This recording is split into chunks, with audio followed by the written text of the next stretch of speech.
got the toothless Patrick Cummins on, but that's not the funniest thing. I mean, the funniest thing is that the double black eyes to go with it. Like you're at Black Zillion Listen, training, so what happened? Who did it to you? besides this, we kind of look similar. You Yeah, know yeah, we do actually. that. I had my teeth fixed. So I don't have that gap anymore, but I used to have that. Okay. All About right. well, no, really, about 4 months ago, I had the exact same look. Like had a Yeah. tooth missing and two black eyes, so it all worked out. You too can be this handsome. Just give it some time. All right. All right. You're giving me hope. How's training been over there at Black Zillions? Really good, man. Really good. This has been probably one of the best camps I've had. What is this the first time you're doing a camp there? Yeah. What Yeah. took you so long? Because I know Neil had interest in you a long time ago, but it just never worked out.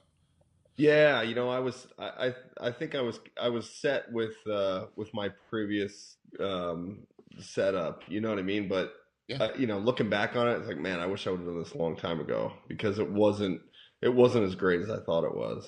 And I think it was about 2 years ago that Rain kind of Mark closed Rain down, and ever since then it's kind of been a slow, just like self-destruct of the Orange County scene, especially for guys my weight. yeah. So I knew I needed to find something else. Well, what about because Michael Bisping's in Orange County too? What about? But he's obviously smaller. I mean, but there wasn't anybody gravitating to the new champ, Bisping, or anybody gravitating around that kind Well, of yeah, I situation. mean, there definitely was. There were guys there quite a bit, but Mike, when somebody becomes champ, they're just gone. They just go. They have so many engagements and so much going on. So it's like I can't count on that. And Mike was one of the most solid training partners I've had. Yeah. And then all of a sudden, he's gone, and I'm just thinking, shoot, I need to figure something out quick. So now you're in a spot where you have a former champ and Rashad Evans is around, and he's been pulled out of two fights, simply because of a bad MRI thing. Hopefully, to get that worked out. But Yeah. now I was down there training for a while, too, at Black Zillions, helping coach, and they have a ton of bigger guys, like a ton. Yeah. But are you finding the right body type to get you ready for Guion? Yeah, I think so. I mean, there's probably 6 or 7 guys that right hovering around 205. So it's like, and then obviously you have Rashad, you have Kamaru Usman, you have like all these other guys, and then there's heavyweights too. So it's like one way or another, I'm going to find what I need, and everybody. It's like that team atmosphere that I used to have. So everybody just wants to help out. So it's cool. Do you see yourself making a move permanently to Florida because the camp is so good here?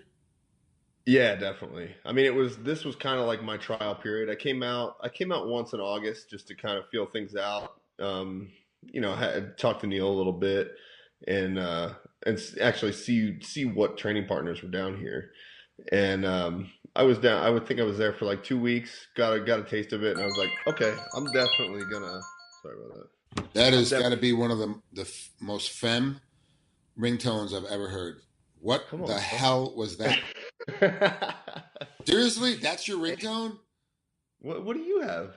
Hawaii Five O theme song, All or the right. Munsters, or Little John Shots, depending on who's calling me. Wow. What am I under? Yeah, you got Hawaii Five O. Hawaii Five O is my Uh, general, and then particular people have different ringtones depending on who they are. But yeah, all what right. the heck Well, is? I'm looking to Um, get that. I'm looking to get the step up. you better step your game up. Um, Yeah. so I got to bring it down a little bit. You do got to realize if you lose this fight, that could be it for you in the UFC, and then Yeah. it's that year long or 2 year long battle to get back in again. Um, Yeah. I mean, let's not. You did, it wasn't like you're losing to two shitbags. I mean, you lost to Teixeira and you lost to Antonio Rodrigo Nogueira. So it's like these are named guys that have a lot more experience than you do and have been in bigger battles than you have. And so I get the reasoning behind or the theory behind like let's not worry about those two losses. Let's keep going forward. But it's also the UFC. Yes, I know that underneath new ownership, things could be Yeah. differently, but I got to think it's not going to change. That No. And even if that doesn't if that doesn't change, it's still I still have to get it past me. I don't want to go.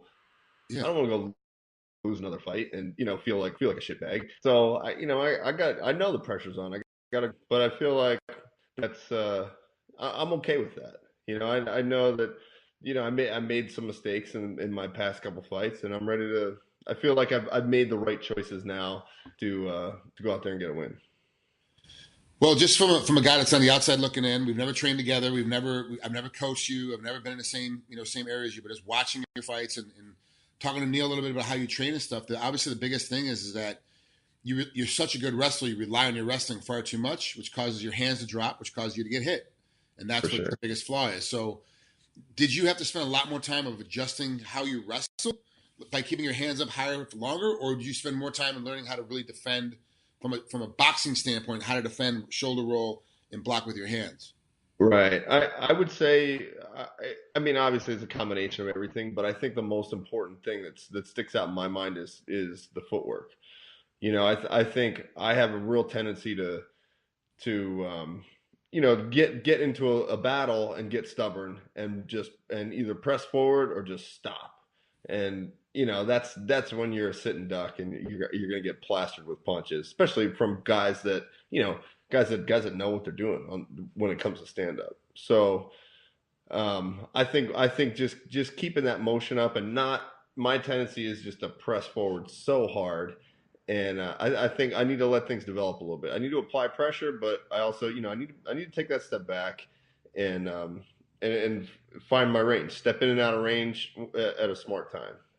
You got to learn patience. You have to learn fighting patience. It's a Yeah, and great.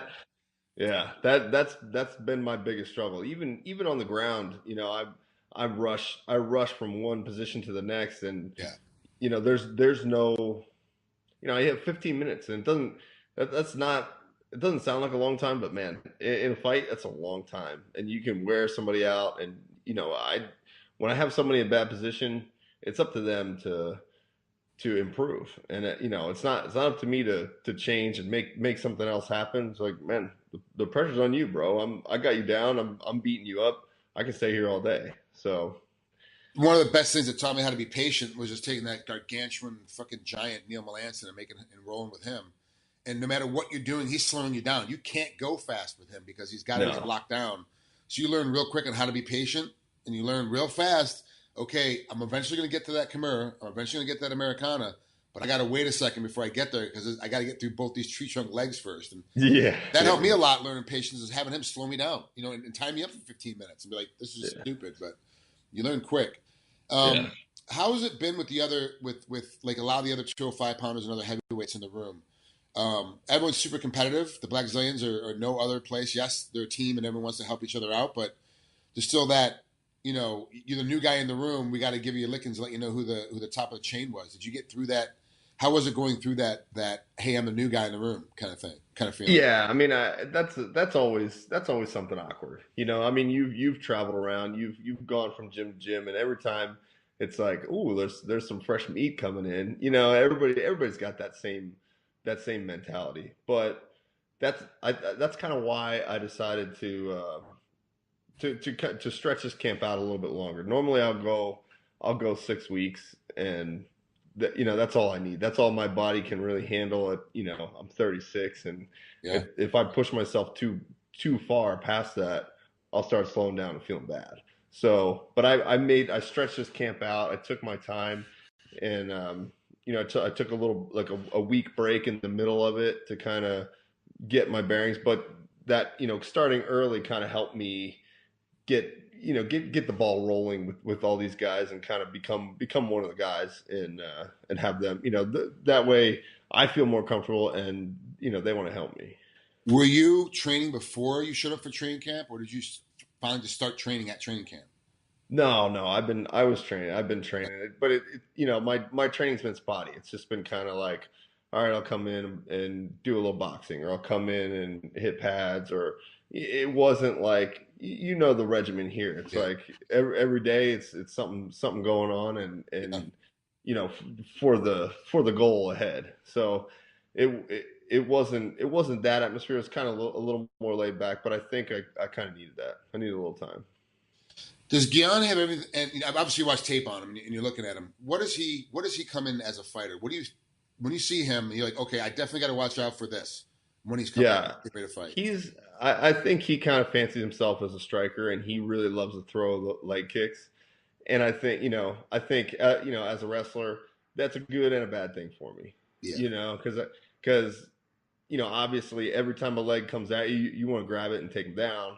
But there's there's it's tough to see that coming and make that happen. So um, it's something I'm looking at, but it's not something that I'm like I'm worked up over, because I think my style is without really preparing anything, I feel like my style will beat that every time.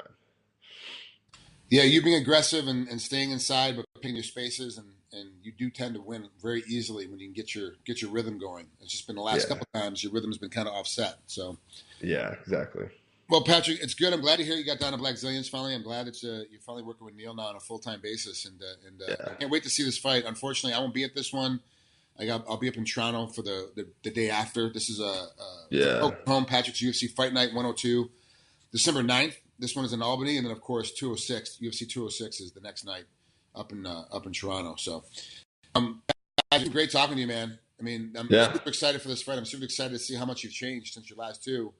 I was kind of worried that you're going to get the phone call after your last fight.